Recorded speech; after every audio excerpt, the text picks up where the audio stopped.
जय हिंद दोस्तों, वंदे मातरम। यूपी में विधानसभा चुनाव होने वाले हैं। तो यूपी के विधानसभा चुनाव में जो सबसे बड़ा सवाल अभी तक बना हुआ था वो ये था कि अभी के जो तत्कालीन जो यूपी के सीएम हैं, सीएम योगी आदित्यनाथ, वो कहाँ से चुनाव लड़ने वाले हैं।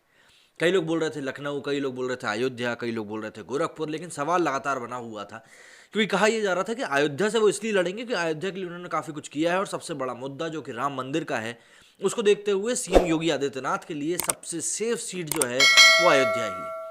लेकिन अगर हम लोग कुछ समय पहले की बात करें तो जब पिछले चुनाव हुए थे उस समय राहुल गांधी का हाल मैं आप लोगों को याद दिलाना चाहूंगा।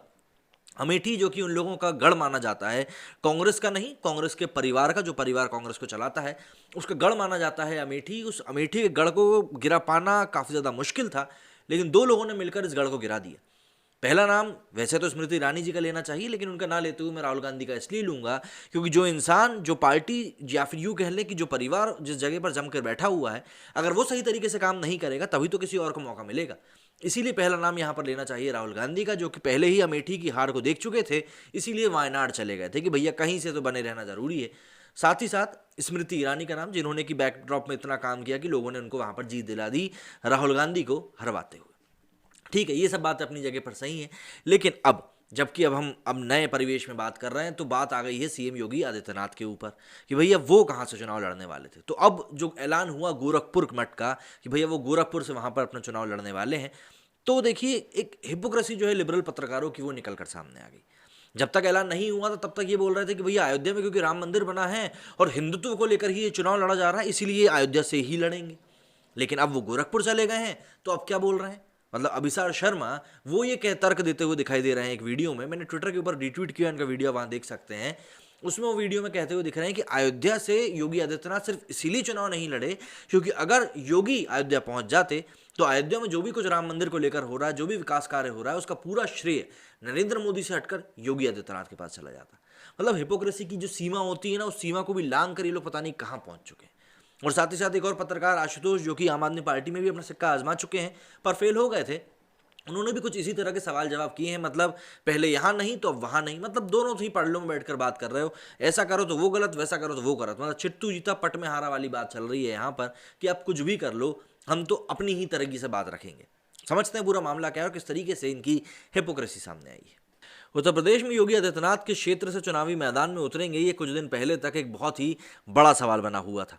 कुछ लोग अयोध्या सीट को लेकर कयास लगा रहे थे कि संभव है कि वहां बीजेपी ने इतना काम कराया है तो योगी आदित्यनाथ वहीं से अपनी किस्मत आजमाएंगे। हालांकि ऐसा नहीं हुआ। कल की घोषणा के साथ ही ये साफ हो गया है कि योगी आदित्यनाथ अपनी पुरानी सीट गोरखपुर से ही चुनावी मैदान में उतरेंगे।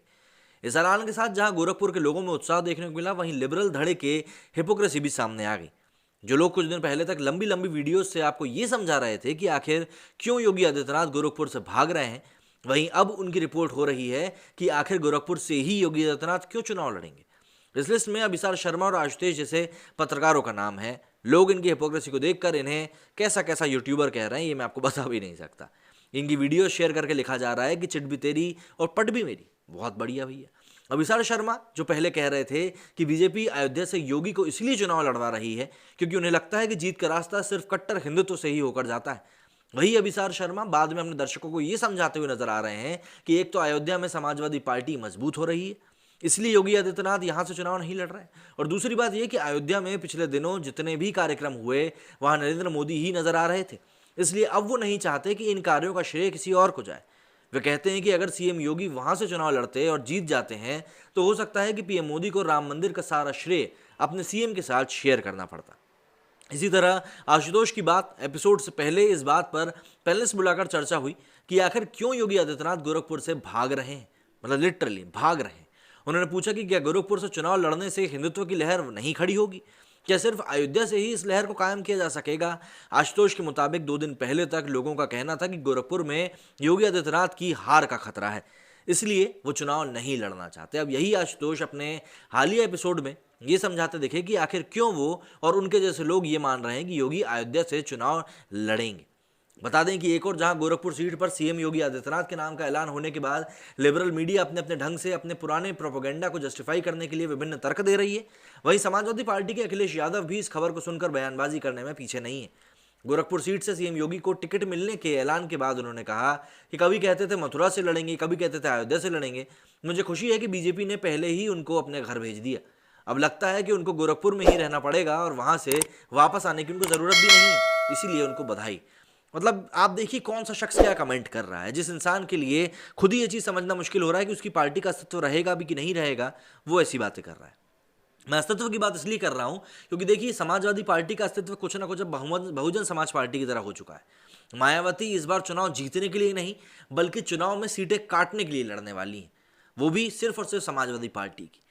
भाई चंद्रशेखर आजाद से किस प्रकार से जो भी कुछ इनके बीच में खटपट हुई है अखिलेश यादव और उसके बीच में, वो देखने वाली बात है। लेकिन इन सब चीज़ों के बीच में जो बयानबाजियां हो रही थी उसके कारण लिबरल मीडिया की जो हिपोक्रेसी निकलकर सामने आई है वो लिटरली देखने लायक है। मेरे इस वीडियो में फिलहाल इतना ही। जय हिंद, जय भारत।